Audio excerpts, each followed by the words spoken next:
रूप पाहता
क्षणोक्षणी हाची करावा विचार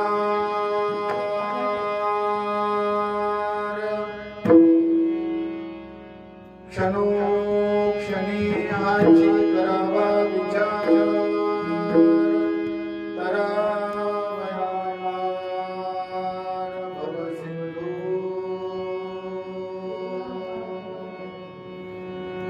नाशिवंत देव जाणार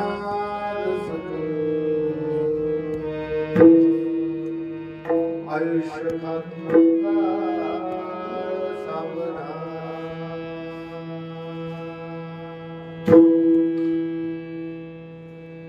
संत समागमी धरावी आवडी संत समागमी धरावी आवडी करावी तातडी परमार्थाची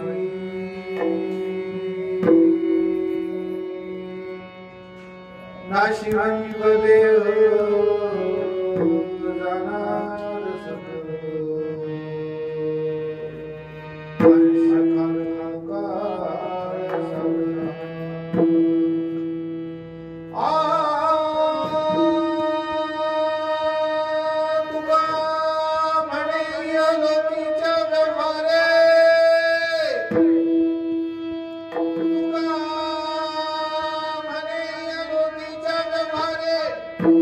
नका डोळे तुझे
कृपादाने कथेचा विस्तार बाबाजी सद्गुरू दयांचे किलिया स्मरण दयांचे किलिया स्मरण होय सकळ विद्यांचे हे जीवन श्री चरण श्री ते नमस्कार आता ओम नमो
ब्रह्मानंदं परम सुखदं केवलं ज्ञानमूर्ति द्वन्द्वातीतं गगनसदृशं तत्त्वमस्यादिलक्ष्यम् एकं नित्यं विमलमचलं सर्वदी साक्षिभूतम् भावातीतं त्रिगुणरहितं सद्गुरुं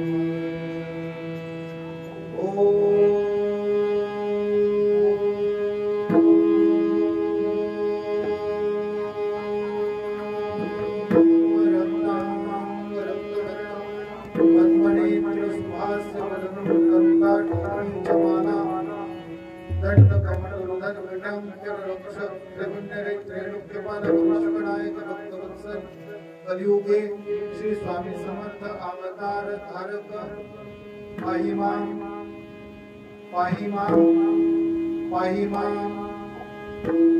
क्षणोक्षणी हाची करावा विचार क्षणोक्षणी हाची करावा विचार करावया पार भवसिंधू नाशिकंत देह जाणार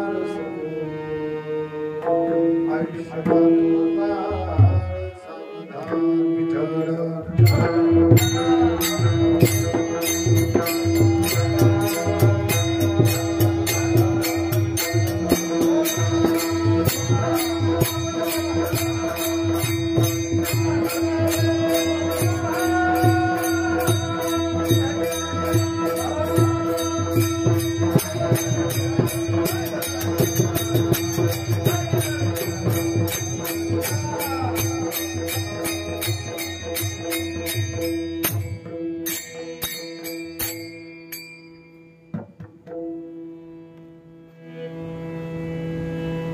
क्षणोक्षणी करावा विचार, क्षणोक्षणी करावा विचार, करावया भारत सिंधू नाशिवंत देह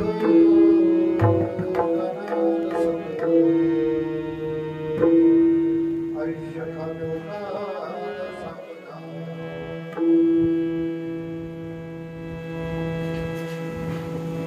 रुक्मिणी पुराण संजीवन पंढरीश पांडुरंग परमात्म्याच्या असीम अगाध कृपेद्वारा मुक्त दैवत्य तेजोनिधी ज्ञानी यांची राजे साधकांची मायबाप अनाथांची माय विश्वमाऊली श्री ज्ञानोबाराय जगाचा संसार सुखाचा करण्यासाठी ज्या साधूंनी स्वतःच्या संसारावर तुळशीपत्र ठेवलं, जाळोनी संसार बेसवांगणी 4092 भंगाचा गाथा या महाराष्ट्राला दिला. वैराग्याचे मूर्तिमंत पुतळे म्हणून त्यांचा उच्चार केला जातो.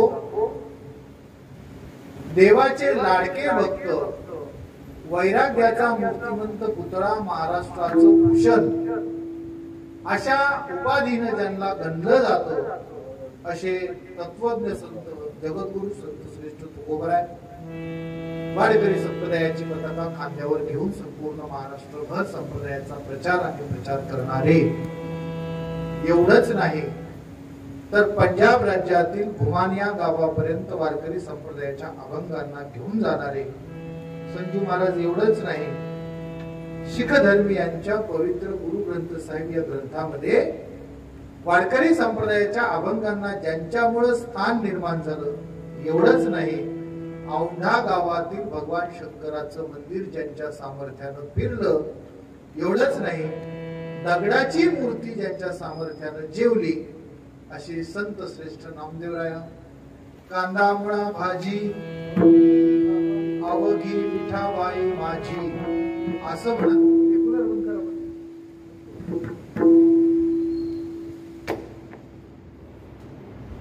कर्मावरती किती निष्ठा असावी आणि असलेली निष्ठा कृतीमधून कशी दाखवावी हा संदेश जगाला देणारे आमचे सावता बाबा. आम्ही बारीक बारीक हजामत करू बारीक बारीक अशा अभंगाच्या माध्यमातून भगवंताची भक्ती आणि सेवा याची सांगड घालणारे जे संत आहेत ते आमचे सेना नावे महाराज. अरे अरे विठ्या मूळ मायेच्या कारट्या अशा शिव्या देणारे, परंतु जिच्या शिव्या सुद्धा प्रसाद बनाव्यात एवढा अधिकार वारकरी संप्रदायामध्ये ज्या महिला संतांचा होता ती आमची जनाबाई. वेशेच्या पोटी जन्माला येऊन पांडुरंगाच्या चरणी जीवन समर्पित करणारी कान्होपात्रा. चोखा डोंगा परी फावनो हे डोंगा काय भुलला सिवरलिया रंगा.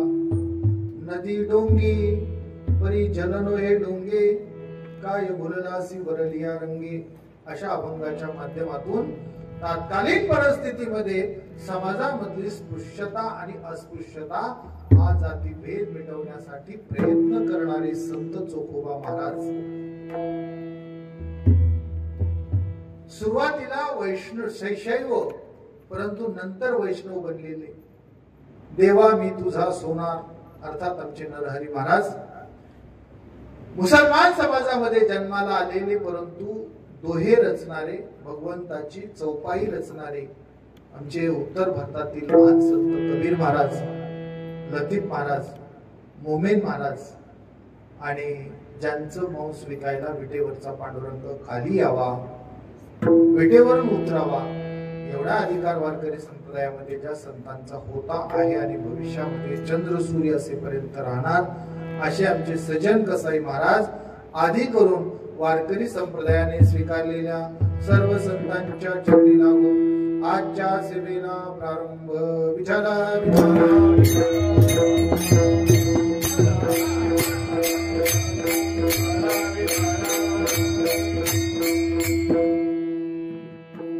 प्रस्तुत प्राप्त प्रसंगी प्राप्त स्थळी कीर्तनरूपी हरिसेवेकरिता निवडलेला अभंग जगद्गुरु संतश्रेष्ठ तुकोबाराय यांच्या उपदेशपर प्रकरणातील सर्वांना माहीत असणारा या मंडपामध्ये जेवढे बसलेले आहेत, जेवढे उभे आहेत आणि या माईकच्या द्वारे ज्यांच्या कानापर्यंत हे कीर्तन जात आहे, त्या सगळ्यांना हा अभंग पाठच असायला पाहिजे. वारकरी संप्रदायामध्ये अत्यंत साधा, सोपा आणि सर्वांच्या पाठांतरातला कुठंतरी ऐकलेला अभंग आजच्या सेवेकरिता निवडलाय. विठ्ठल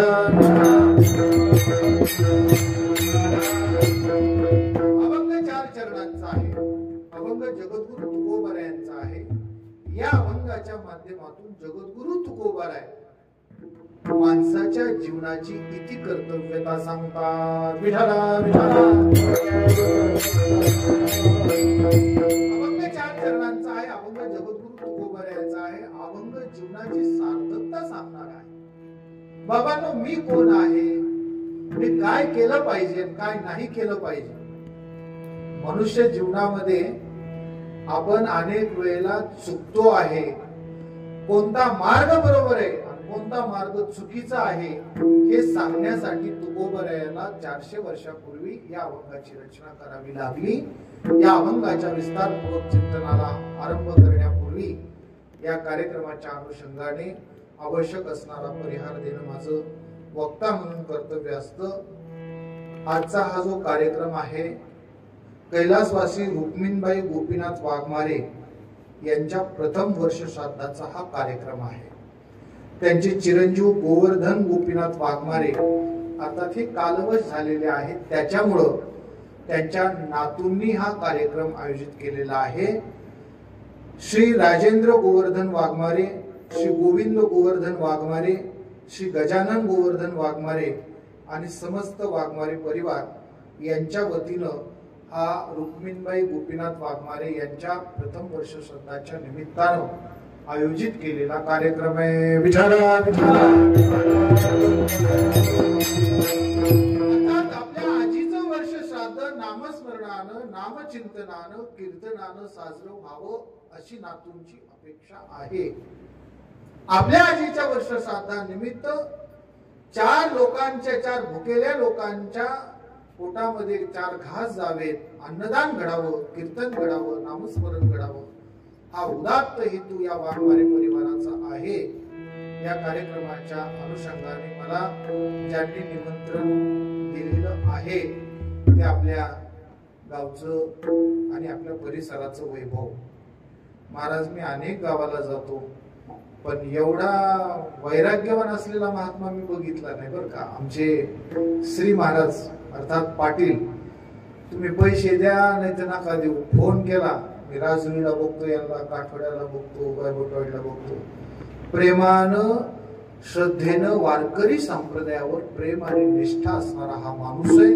आणि म्हणून अनेक वेळेला यांच्या माध्यमातून मी नाळवंडीमध्ये आलेलो आहे. परवा दिवशी त्यांनी मला फोन केला आणि मला सांगितलं की महाराज, सर्वप्रथम उशिरा फोन करतोय त्याबद्दल दिलगीर आहे, कार्यक्रम उशिरा ठरला आणि म्हणून तुम्हाला नाळवंडीमध्ये कार्यक्रम करायचा आहे. त्यांच्या फोनवरून माझ्याकडे आलेली सेवा विठ्ठला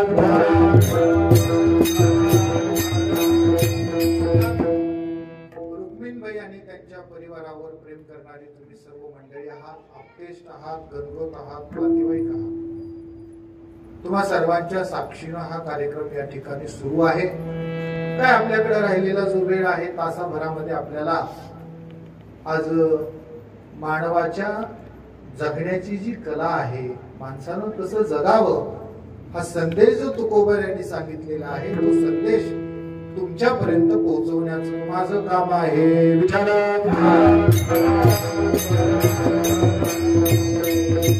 या कार्यक्रमासाठी घोडका राजुरीचे आमचे अनेक टाळकरी उपस्थित आहेत. घोडका राजुरीचे टाळकरी सुद्धा संप्रदायामध्ये यांचं फार मोठं योगदान. राजुरी आणि परिसरामधल्या गावामध्ये मला अनेक वेळेला हे दिसतात. कुठे प्रेमाची मंडळी आहे आणि कीर्तनकाराचं कीर्तन उठावं याच्यासाठी प्रयत्न करणारी मंडळी. 2 प्रकार टाळकऱ्यामध्ये असतात, एक पाडणारी टाळकरी आणि दुसरे आहेत उठवणारी. अशा गार चाली दिल्या का समजायचं यांचा बेत कीर्तन असा पाडून टाकायचं. प्रसंग काय चाललेला आहे आणि प्रसंगाच्या अनुरूप जर उठावदार चाली असतील, उठावदार, तर कीर्तन रंगत महाराज. आणि कीर्तन चालू आहे आणि पडलेल्या चालीत येत असेल तर समजायचं हा कुठला तरी बदला घ्यायचं काम चालू आहे.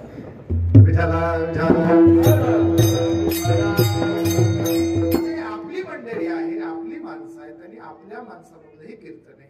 चला तासाभरामध्ये आपल्याला जेवढा वेळ आहे, हे बाळा बोलू नको रे, जेवढा वेळ आहे तेवढे आपल्याला या अभंगावरती चिंतन मांडण्याचा प्रयत्न करायचा आहे. या अभंगाच्या अनुषंगाने आपल्याला काही चिंतन, महत्वाचं चिंतन मांडणं आवश्यक आहे. बघा, जगद्गुरु तुकोबरायांनी प्रत्येक क्षणाला आम्हाला एक विनंती केलेली आहे, आम्हाला एक उपदेश केलेला आहे. बाबांनो, मानवी जीवन हे नाशवंत आहे. आपण नेहमी बोलताना म्हणत असतो, महाराज काय खरे माणसाचं. कोरोनामध्ये बघता बघता अनेक माणसं मेली महाराज, गावाची गावं मेली. गावाच्या गावामध्ये अनेक, आता सांगायसारखं नाही तर तुमच्या घोडका राजुरीमध्ये, लोळदगाव मध्ये मोठाली गाव आहे. कीर्तनाला 2020च्या अगोदर जी माणसं होती ते सुद्धा दिसले नाही महाराज. याचा फटका तुमच्या नाळवंडी सारखं मोठं गाव आहे, घोडका राजुरी आहे, या गावांना बसलेला आहे. माणसाचं काही खरं नाही. आपण म्हणतो पाण्यावरचा बुडबुडा जसा क्षणिक असतो तसं माणसाचं जीवन आहे. आणि तो सांगणारा संदेश तुकोबरायांचा या अभंगामध्ये आहे. तुकोबराय म्हणतात बघा, क्षणाक्षणाला आपण एक विचार केला पाहिजे. हा समुद्र आहे, हा सागर आहे, हा भवसागर मला पार करायचा आहे, याच्यासाठी मला काम करायचं. जगद्गुरु तुकोबरायांची जर अभंग आपण पाहिली तर संसारामध्ये सुख आहे असं कोणत्याच संतांनी सांगितलं नाही, तुकोबरायच नाही. संसार दुःख मूळ, चहूकडे इंग, विश्रांती नाही कुठे, रात्र दिवस तळमळ, विठ्ठल.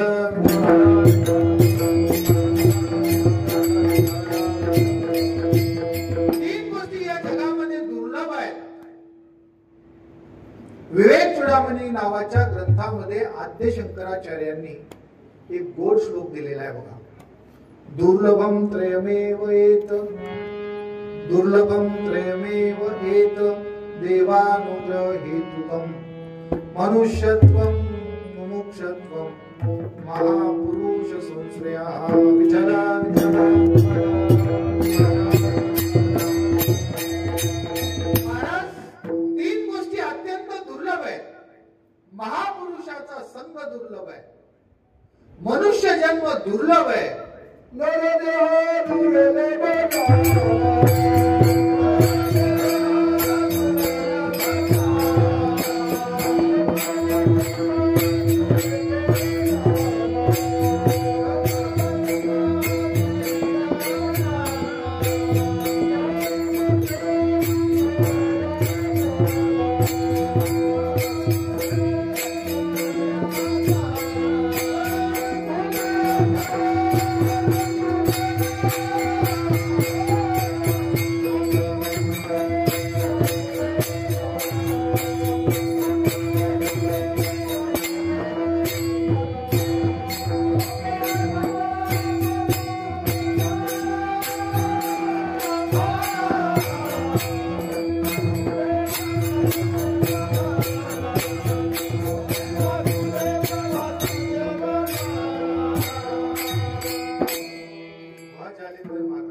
नरदेह दुर्लभ जाना, शतवर्षाची गणना, त्यामध्ये दुःख यातना, तुम्ही आठवा मधुसूदना, तुम्ही वासुदेव वासुदेव म्हणा.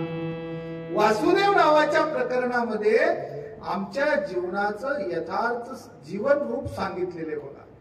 नरदेह दुर्लभ आहे, अर्थात तीन गोष्टी मी तुम्हाला सांगितल्या दुर्लभ आहेत. त्याच्यामधली पहिली गोष्ट आहे मनुष्य देह दुर्लभ आहे, दुसरी गोष्ट आहे मुमुक्षु देह दुर्लभ आहे, हे की नाही, आणि तिसरी गोष्ट आहे महापुरुषाचा संग दुर्लभ आहे. महापुरुषाच्या संगतीला आपल्या जीवनामध्ये काहीतरी पुण्य घडावं लागतं. बहु दुर्लभ आहे संत भेटी पर्याय. विठ्ठला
संतांची भेट दुर्लभ आहे, दुर्लभ आहे की नाही? भेट दुर्लभ आहे मला. बहु अवघड आहे संत भेटी, परिया जग जेठे.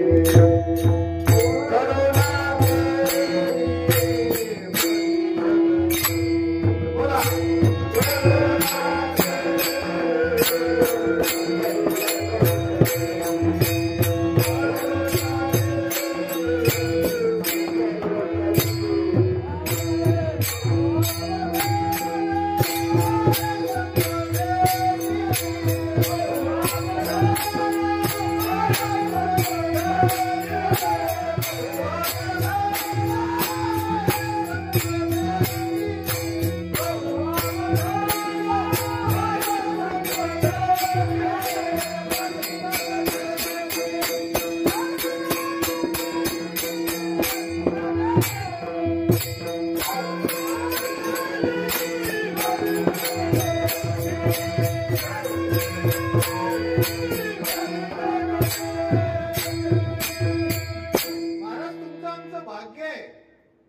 तुम्हाला आम्हाला साधूची संगती आहे. आपण सगळे टेकडीच्या पायथ्याची लोक आहेत.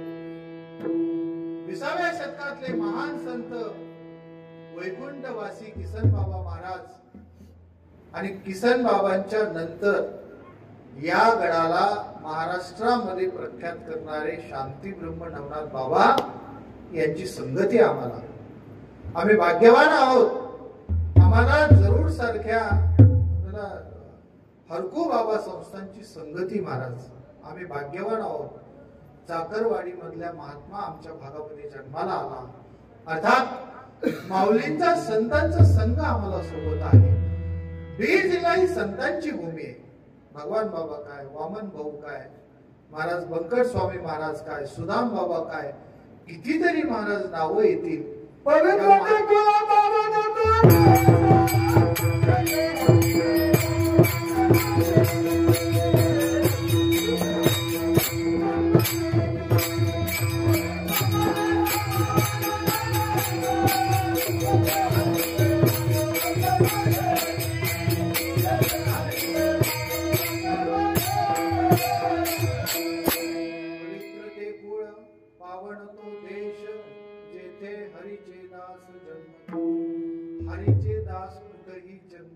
नाहीत.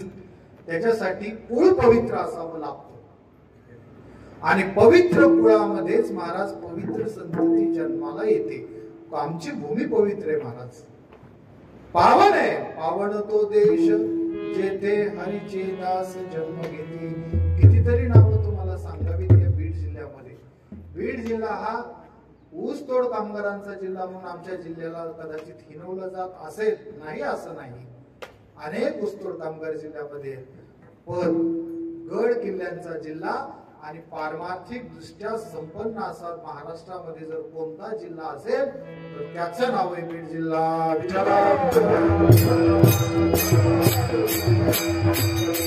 आणि म्हणून साधूच्या संगतीमध्ये माणसाच्या जीवनाचं सोनं होतं. मी फक्त मोगम बोलणारा महाराज नाही. माझ्याकडे प्रत्येक बोलण्याला प्रमाण आहे. माझ्याला प्रत्येक बोलण्याला तुम्हाला दृष्टांत आहे आणि सिद्धांत आहे. महाराज आज जर आपण पाहिलं तर साधूच्या संगतीमध्ये अनेकांच्या जीवनाचं सोनं झालेलं आहे.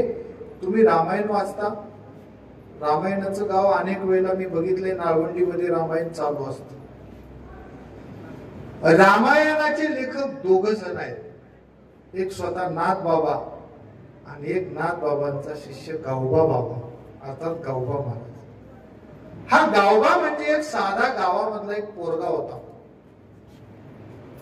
पूर्वीच्या काळी अन्नधान्याचा तुटवडा होता. अनेक आपल्या महाराष्ट्रानं अनेक दुष्काळ पाहिले. लोक अनेक बरबडा नावाची वनस्पती खाऊन जगले. 72चा दुष्काळ असेल, त्याच्या अगोदर अनेक वेळेला दुष्काळ पडलेले आहेत. दुष्काळ पडलेला होता आणि माझ्या मुलाला पुरणाची पोळी खायला मिळावी, तूप पोळी मिळावी, नाथांच्या वाड्यावरती विठ्ठलाला तुपाच्या पोळीचा नैवेद्य दिला जात होता असं एका गावातल्या बाईनं ऐकलं आणि आपल्या मुलाला नाथाच्या वाड्यावर घेऊन घालावा. शिकला तर शिकला आणि नाही शिकला तर कमीत कमी तूप पोळी तरी खायला मिळत. आता खायलाच नव्हतं, पण तिचा उद्देश असा होता की नाही शिकला तर नाही शिकला, पण माझा लेख कमीत कमी नाथाच्या वाड्यावर राहून जगल. एके दिवशी नाथांकडे ती घेऊन आली महाराज. नाथ बाबाला म्हणू लागली, नाथ बाबा तुम्ही दररोज रामायण सांगता. नाथ बाबांचं त्या काळामध्ये नाथ बाबांचं वैभव फार मोठं होतं बरं का. दोन जणांची दोन शब्दांनी ओळख आहे बघा. वैभव कसं असावं ते नाथांसारखं आणि वैराग्य कसं असावं ते तू गोबऱ्यासारखं. विठ्ठला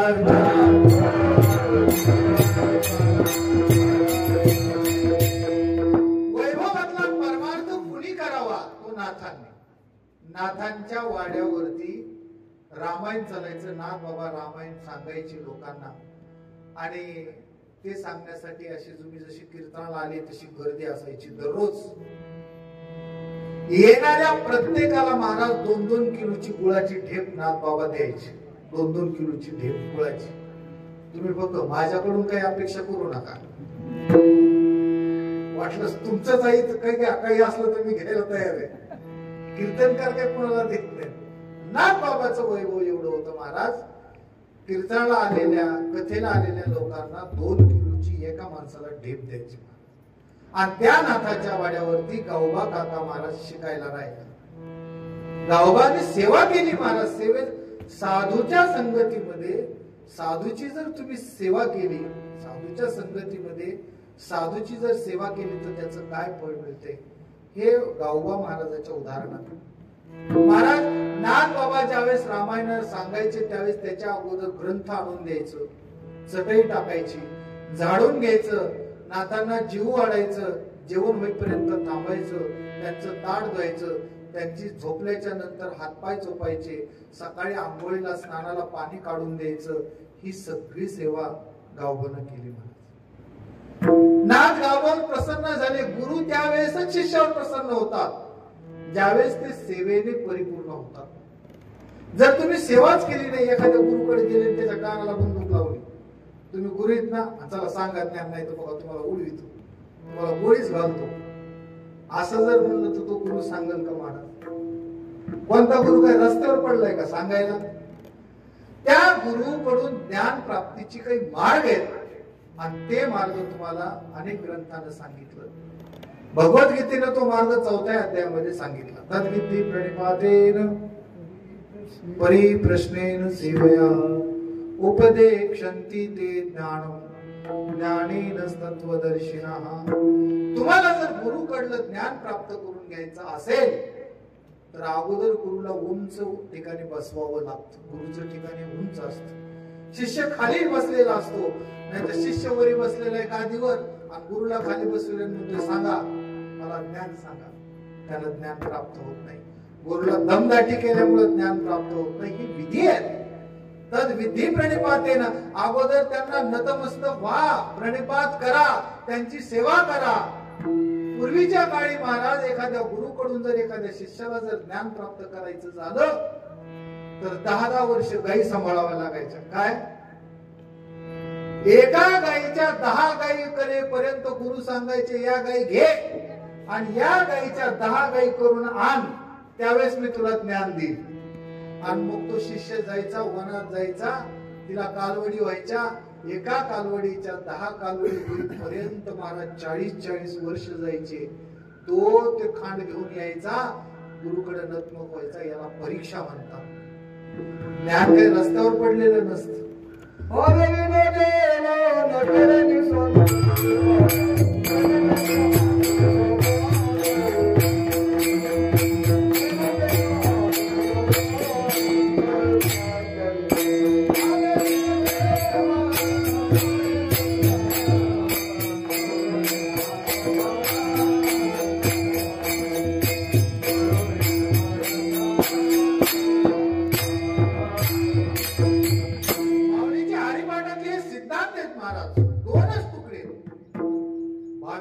देव न कळे निसंदेह, गुरु बिना अनुभव कैसा कळे. तुमच्या ठिकाणी जर भाव नसला आणि तुम्ही किती जरी देवाला चोळीत बसले, सकाळी किती जरी कृष्ण मंदिरामध्ये येऊन उदबत्त्या लावल्या आणि किती वेळ जरी डोकं टेकविलं आणि मनामध्ये जर भाव नसला तर ती देवता प्रसन्न होणार नाही. तसं ज्ञानाच आहे महाराज. गुरु शिवाय ज्ञान नाहीच. माझ्या विठोबाचा कैसा प्रेम भाव आपणची होय. देवाला सुद्धा अर्जुनाला गीता सांगताना कृष्ण म्हणून देवाने गीता सांगितली नाही, गुरु म्हणून सांगावी लागली. गुरु म्हणून सांगावं लागलं. देवाला सुद्धा गुरुचं सामर्थ्य एवढं आहे. ते ज्ञान पैगावरवे, जरी मनी हाती आणावे, तरी देवाया भजावे नाही. देवाया नाही. तुम्हाला जर ज्ञान प्राप्त करायचंय आणि ते जर ज्ञान जर तुमच्या मनामध्ये तुम्हाला उतरायचंय तर तुम्हाला देवाची पूजा करू नका.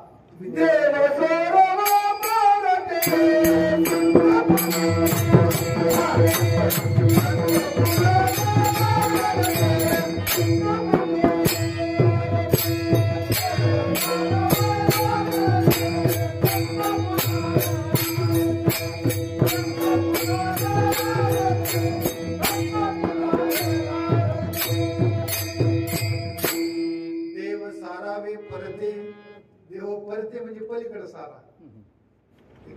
संत पूजावे आरते. अगोदर संतांच्या पूजनाचा मान आहे. मी तुम्हाला सांगतोय की ज्ञान हे फक्त आणि फक्त गुरुकडे आहे. त्याची हे सगळे ओळख बर का. ते ज्ञान पैगा बरवे, जरी मनी हाती आणावे, तरी देवाया भजावे नाही, आंबाबाईया भजावे नाही. देवीला पण नाही भजायचं. मग कोणाला भजायचं? संताया भजावे सर्वस्वेसी. जे ज्ञानाचा पुरवठा तीत सेवा हा दारवंटा, तो स्वाधीन करी सुगटा ओळखोनी. मग अपेक्षित जे आपुले, ते सांगतील पुसिले, जेने अंतःकरण बोधले संकल्पाने. ज्ञान जर प्राप्त करायचं झालं तर अगोदर त्यांची संगती आपल्याला करावी लागेल. अरे तो गावबा ज्यानं नागबाबांची सेवा केली महाराज, नागबाबांचा जाण्याचा काळ आला, गावबाला महाराज जवळ बोलावलं, त्याच्या डोक्यावरून असा हात फिरवला प्रेमाने, पाठीवरून हात फिरवला, त्याचा आलापाला घेतला आणि त्याला सांगितलं, गावबा आता आमचा जाण्याचा निर्वाणीचा प्रसंग आलेला आहे, आता तुम्हाला आमचे काम करायचे. माझ्याकडून हे उत्तर रामायणापर्यंत माझं लेखन झालेलं आहे, उरलेलं रामायण आता तुम्हाला पूर्ण करायचंय. माझा साधूच्या मुखामधला शब्द आहे. नागबाबांनी ही जबाबदारी अडाणी असणाऱ्या गावबाकडे दिली आणि गावबांनी महाराज ती समर्थपणे पार पाडली. तुम्ही रामायणाचे जाणकार आहात, रामायण घेऊन या आणि मला तुम्ही दाखवा. इथपर्यंतच्या ओव्या ह्या नागबाबाच्या आणि इथून पुढच्या ओव्या ह्या गावबा काकाच्या. मला जर तुम्ही असं दाखवलं तर आपले उद्यापासून पाटील कीर्तन बंद. म्हणजे नागबाबाच्या आणि गौबाच्या ओव्या कोणत्या आहेत हे आपल्याला कळत नाही. एवढं भरभरून देणारे संत असतात. संत कृपा झाली इमारत फळाली.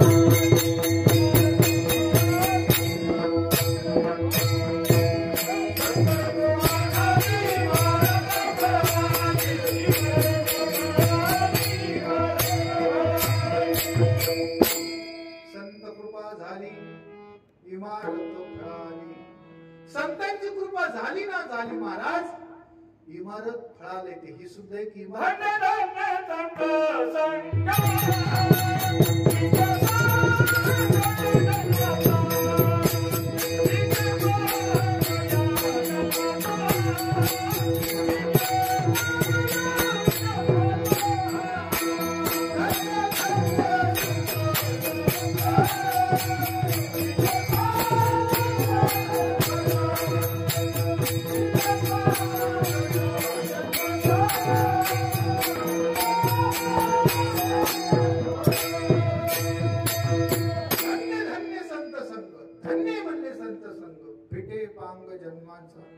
साधूच्या संगती लोहाचे कणक होय.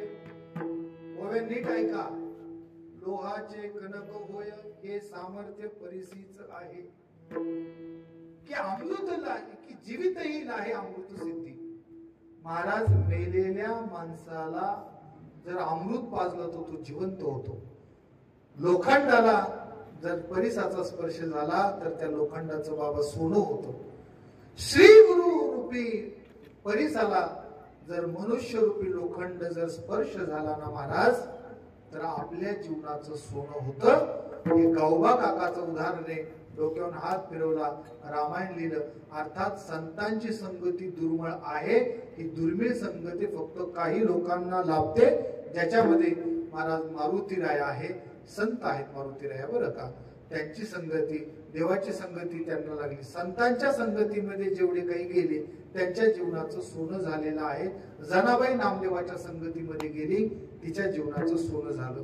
तुमच्या आमच्या जीवनाचं सोनं सुद्धा संतांच्या संगतीमध्ये होते. मला सांगा, गौऱ्या वेचणारी बाई अभंग लिहू शकते का बाबा? गौऱ्या वेचणारी बाई, दळण दळणारी आडाणी बाई, आणि नुसती आडाने तिचा अधिकार किती मोठा बघा. देवाला शिव्या देण्याचा अधिकार आहे तिचा. कोणाला? तुम्हा आम्हाला नाही. तुम्ही आम्ही तर माणसे, तुम्हा आम्हाला रस्त्याने जाताना कुणी शिव्या देऊ शकते, पण देवाला सुद्धा शिव्या देण्याची ताकद तिच्यामध्ये. मला सांगा बरं, हे काय अभंग आहेत का? हरिश्चंद्र गुरुजी, अरे अरे विठ्या मुळमाईच्या गारट्या, तुझी रांड रंडकी झाली, रांड रंडकी झाली, हे कुठं अभंगात बोलायसारखी भाषा आहे का? पण महाराज आमच्या जनाबाईंनी देवाला शिव्या दिल्या, आणि त्या शिव्या सुद्धा देवानी मोठ्या हसत हसत स्वीकारल्या. नवे नवे त्याला अभंगाचं रूप प्राप्त झालं, की संतांची ताकद आहे. विठ्ठला संतांच्या भेटीमध्ये अनेकांच्या जीवनाचं कल्याण आहे. चला, पहिला माझा मुद्दा संपला. पहिला मुद्दा संपला. महापुरुषाचा संग दुर्लभ आहे. महापुरुषाच्या नंतर मुमुक्षत्व दुर्लभ आहे. विठ्ठला विठ्ठला.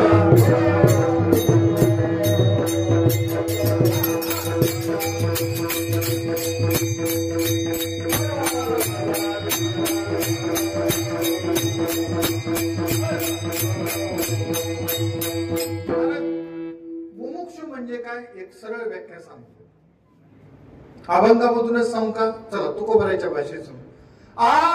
कभी उद्धार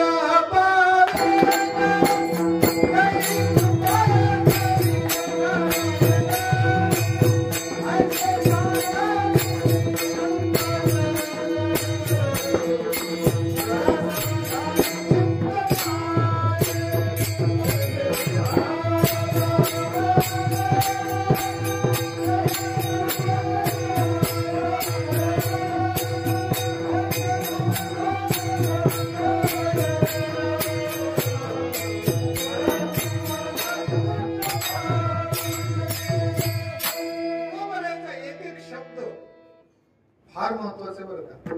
मुमुक्षत्वाची व्याख्या याच्यामध्ये सांगितलं. जे मुमुक्षत्व दुर्लभ आहे महाराज. कोणाला वाटतं का मला देव प्राप्त व्हावा, मला सोनं मिळावा, मला पैसे मिळावा, मला धन मिळावा, मला मान मिळावा, मला चार चौघांनी चांगलं म्हणावा, नवऱ्याने चांगली भारीची साडी घेऊन द्यावा, वाटतं का नाही? गळ्यामध्ये अलंकार असावा प्रत्येक स्त्रीला वाटतं, पण देव मला मिळावा असं कोणाला वाटतं? देवाकडून अनेक काम व्हावं असं वाटतं, पण देव मिळावा. ज्या दिवशी आपल्या मनामध्ये वाटेल ना महाराज देव मला भेटावा, त्यावेळेस त्या माणसाला माणूस नाही म्हणायचं, त्याला मुमुक्षू म्हणायचं. तो मुमुक्षू झाला. मुमुक्षू म्हणतो कै मी उद्धार पावेन, माझा उद्धार कधी होईल? कै मी उद्धार पावेन, कै कृपा करेल नारायण, माझ्यावर नारायण कधी कृपा करेल? ऐसे सांगा तुम्ही संतजन, करा समाधान माझी. ही मुमुक्ष अवस्था आहे. चला, दोन अवस्था मी तुम्हाला, दोन गोष्टी दुर्लभ आहेत म्हणून सांगितलं. महापुरुषाचा संग दुर्लभ आहे, मुमुक्षत्व पुरुष दुर्लभ आहे, आणि तिसरा आहे मनुष्य जन्म दुर्लभ आहे. विठाला विठाला.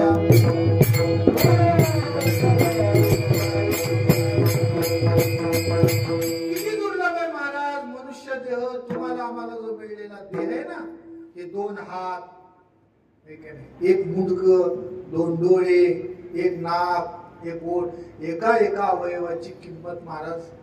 नुसतं तुम्हाला सांगतो, नाक भसका असू द्या, जमतंय का? नाही जमत.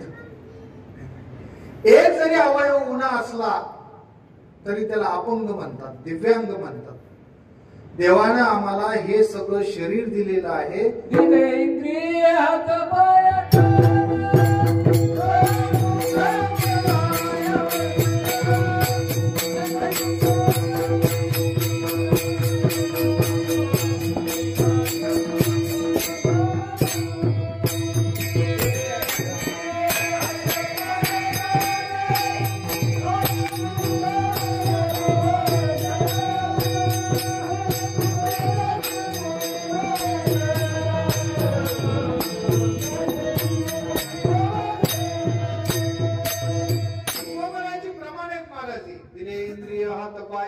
आम्हाला काय काय दिलं? इंद्रिय दिले, हात दिले, पाय दिले, कान दिले, नाक दिले, डोळे, मुख, बोला या वचन, जेने तू जोडीसी नारायण, नासे जीवपन भवरो. प्रत्येक गोष्टीच्या मागे काही कारण आहे. पाय दिले आम्हाला, एकमेकाला लाथा घालायला नाही दिली, पंढरपूरची यात्रा करायला.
जोपर्यंत तुमचे हातपाय चालतेत ना, तोपर्यंत केदारनाथला जाऊन या.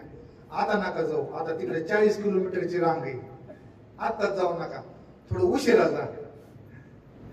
40 किलोमीटरची रांग आहे महाराज, तिथं एवढी गर्दी. असे याच्यापेक्षा 2-3 टिबल रस्ता असत, फुल माणसाने, मुंग्याला सुद्धा जागा नाही, एवढी गर्दी. बरं, हे कधी महाराज? तुकोबारायांनी प्रत्येकाला वेगळं सांगितले बरं का. ज्यांच्या अंगामध्ये ताकद आहे, रग आहे, तारुण्य अवस्था, माझ्यासारख्याला सांगितलं, जवळ सगळं सिद्ध आहे, हात चालावे पाय. आणि जे थकलेले म्हातारे, चालता येत नाही, बोलता येत नाही, दिसत नाही, ऐकू येत नाही, काठी टिकीत कंबर वाकून गेले, फार शरीराचा चोळामोळा झालाय, अशा अवस्थेमध्ये तुकोबारायांनी जायला सांगितलं नाही. मग त्यांच्यासाठी काय सांगितलं?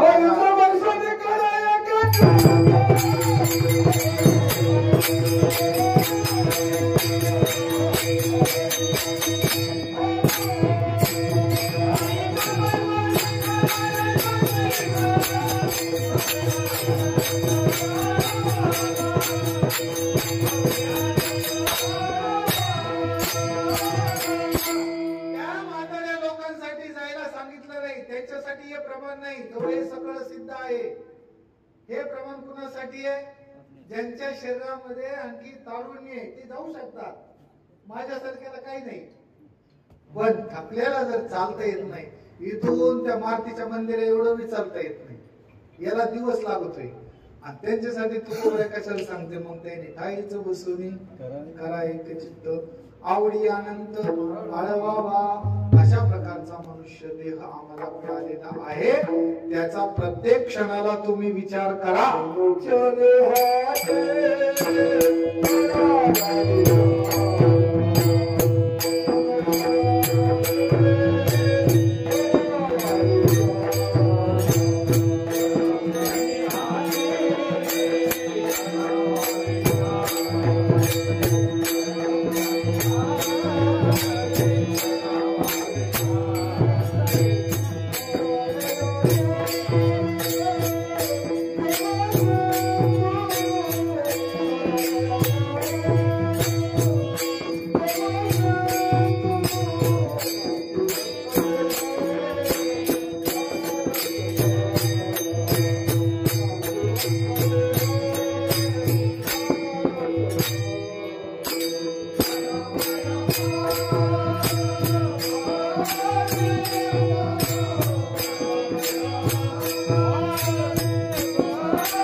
प्रत्येक बघा तुम्ही चाली सुद्धा असेच द्यावं लागतात बरं का. आता प्रमाण आहे ना, क्षणोक्षणी हाची विचार करावा. विचार वैराग्य उत्पन्न करणारा चरण आहे. अभंग स्वरूप कसे. आणि हे लोक फक्त जाणकार टाळकरीच अशा प्रपंच चाली देतात. नाही तर मग ते चाली तशा असतात. क्षणोक्षणी करावा हा विचार, अरे अंगात आल्यासारखे चाली असतात. म्हणजे मी कीर्तनामध्ये सांगतो बरं का, ही फार चुकीचं चालू आहे आपल्या पिढीला. पिक्चरच्या चाली बोलो बोलो बोलो बोलो कोण सुंदर ते ध्यान उभे विटेवरी सुंदर ते ध्यान क्षणोक्षणी हाची करावावी. त्याला वेळ कळत नाही, त्याला काळ कळत नाही, त्याला समय कळत नाही. ह्या लोकांच्या मुखामधून आलेले पवित्र चालेत महाराज. क्षणोक्षणी हाची करावा विचार करावया पार भवसिंधू. क्षणाक्षणाला फक्त एकच विचार करा, तुम्हाला हा भवसागर तरुण जायचे. जिथं जिथं संसार शब्द आलेला आहे का मामा, तिथं तिथं सागर शब्द आलेला आहे. कुठं बघा तुम्ही, भव म्हटलं की सागर. आणि सागरामध्ये मगरी असतात, सुसरी असतात, मोठमोठाले मासे असतात. ते पार करून तुम्हाला हा समुद्र मध्ये जायचे. बरं काठाला नाही, पार मध्ये आलेला आहे, अर्धवय झालेलं आहे. आणि मध्ये आल्यावर महाग सरकारता येत नाही, पुढं अडकालाय. आता अडकलेल्या जीवाची काय करायचे बघा. संसार रूपी सागर पुढे जाण्यासाठी क्षणाक्षणाला विचार करायचा. हाच विचार करायचा. कोणता विचार करायचा? अभंगाचं दुसरं चरण. नाशिवंत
खातो काळ सावधा.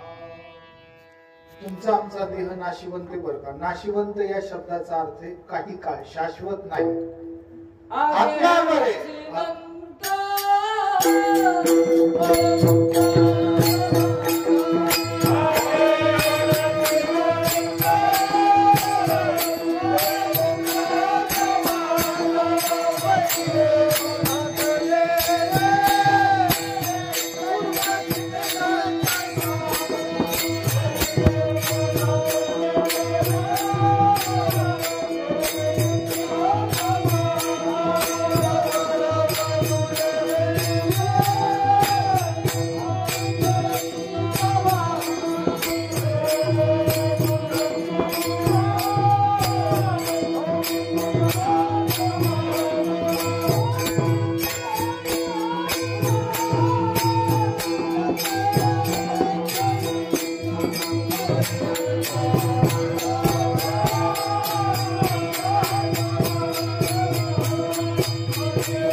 ज्ञानेश्वर माऊलींच्या लेखणीमधून निर्माण झालेली आई आहे बरं काही. मदालसा नाव आहे तिचं. आणि ती मदालसा आपल्या बाळांना पाळण्यामध्ये टाकले. पाळण्यामध्ये 3 बाळ टाकलेले आहेत. हातामध्ये दोरी आहे आणि दोरी घेऊन महाराज आता पाळण्यात दिसना मला कुठे. पूर्वीच्या काळी पाळणे असायचे आणि त्या पाळण्याला अशी दोरी असायची आणि ती दोरी घेऊन ती काय करते मदालसा, त्याला झोका देते आणि ती दोरी घेऊन त्याला काय सांगते बघा. हा देह नाशिवंत मलमूत्राचा बांधा, वरी चर्म घातले रे कुर्म कीटकांचा साधा. रव रव दुर्गंधी अमंगळ तिचा बाधा, स्मरे त्या हरिहरा शरण जाई रे गोविंदा. आपलं शरीर आहे ना महाराज नाशिवंत आहे. हा वरी बघा हे चांबडं घातले. हे चांबडं नसलं ना मधलं सगळं दूध बाहेर आलं असतं महाराज. अशा माशा बसल्या असत्या, माणसाला पंख घेऊन हिडावं लागलं असतं. अंगाला सारखं उठवीत त्या माशा. रव रव दुर्गंधी. आपल्या अंगाला जर एखादा फोड आला आणि त्याच्यामध्ये जर पू झाला तर त्या आपल्या जखमेच्या पूचा दुर्गंध आपल्याला घेऊ वाटतो का महाराज. सगळ्यात घाण आपल्याला वास येतो. रव रव दुर्गंधी अमंगळ तिचा बांधा, स्मरे त्या हरिहरा ज्यानं तुम्हाला जन्माला घातलंय, जो सांभाळतोय त्याचं स्मरण करा असा भाव आहे. म्हणून नाशिवंत देह जाणार सकळ, आयुष्य खातो काळ सावधान. मग काय केलं पाहिजे.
परमार्थाची संतांच्या संगतीची आवड धरा.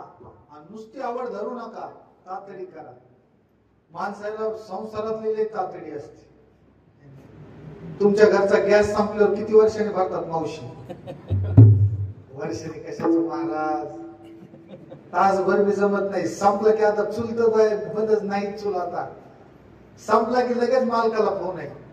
मालक असते बस स्टँडवर, आओ गॅस संपलाय. मालक जर म्हणले बघू ना, उद्या आणू ना, ते म्हणते मग आज स्वयंपाक होणार नाही. तातडी किती? अर्ध्या पाऊण तासामध्ये घरी गॅस आला पाहिजे. ती संसारामधली तातडी. आमच्या जर मोबाईलचा रिचार्ज संपला समजू महाराज, लोकायला 1 तासभर मी आता दम काढता येत नाही. इंटरनेटचं संपलं की लगेच लोक मारतात इंटरनेट. का? तातडी. तशी तातडी परमार्थामध्ये करा. संतांची संगती धरा. संत समागमी धरावी आवडी, करावी तातडी परमार्थाची. परमार्थाची तातडी करा. कारण या जगामधले सगळे व्यवहार हे डोळ्यामध्ये धूर गेलेले आहेत, फसवे आहेत. अभंगाचं शेवट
लोकांमधले सगळे जे व्यवहार आहेत ना दादा, हे व्यवहार फसवे आहेत, फसवणारे तुम्हाला, डोळ्यामध्ये धूर घालणारे. कशाचा धूर महाराज? 3 प्रकारचा धूर आमच्या डोळ्यामध्ये गेलेला आहे. एक सत्तेचा धूर आहे, दुसरा तारुण्याचा धूर आहे, आणि तिसरा संपत्तीचा धूर. तारुण्याच्या मध्ये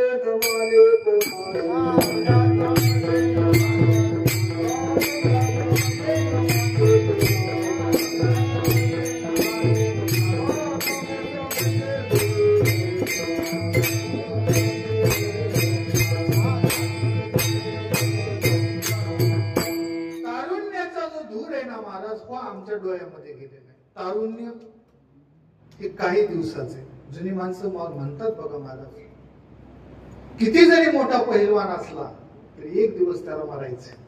अंगामध्ये आज लय मोठी ताकद आहे, 2 वरच्या गुंड्या उघड्या ठेवतो, कुणी आला की छाती काढतो. पण ही ताकद जोपर्यंत, शेवटला माणसाची अवस्था फार वाईट होते.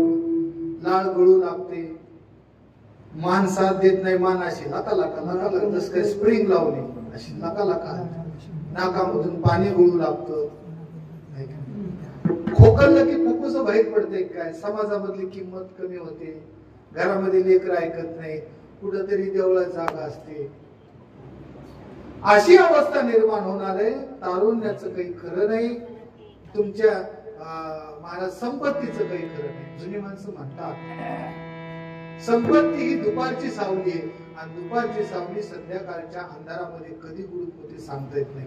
कालचा राजा आजचा भिकारी आहे, कालचा राजा आजचा भिकारी, आजचा भिकारी उद्याचा राजा आहे, आणि उद्याचा राजा परवाचा भिकारी. अनेक मोठमोठाली घराणी आहेत महाराज. कोणाकडं महाराज खोऱ्यानी वडायला पैसे होते, खोऱ्यानी वडायचे जणू खोऱ्यानी. आता खोरं विकत घ्यायला पैसे नाहीत, अशी अवस्था. काळ असतो महाराज, आणि त्या काळामध्ये म्हणून तुकोबर आहे म्हणतात. तुका म्हणे ये लोकीच्या व्यवहारे नका डोळे धुरे भरून राहू, नाशिवंत देह जाणार आयुष्य खातू काळ सावधान. विठोबार कुमार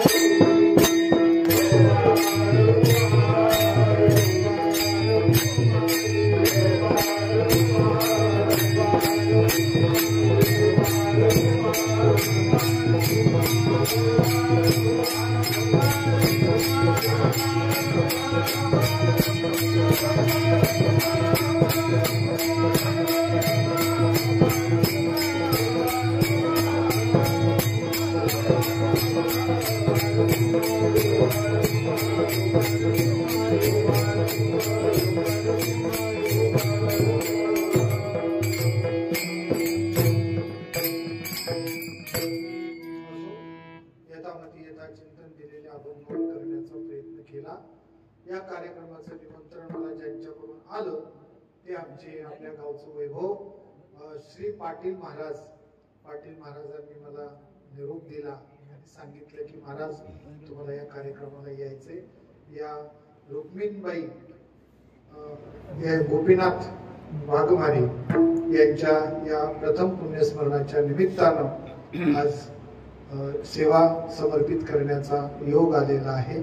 झालेली सेवा पांडुरंगाच्या चरणी अर्पण करतो. तुम्हा सर्व माझ्या आई वडिलांसमान भावा बहिणी समान असणाऱ्या सर्व श्रोत्यांच्या चरणी अर्पण करून वाणीला याच ठिकाणी पूर्ण ज्ञानेश्वर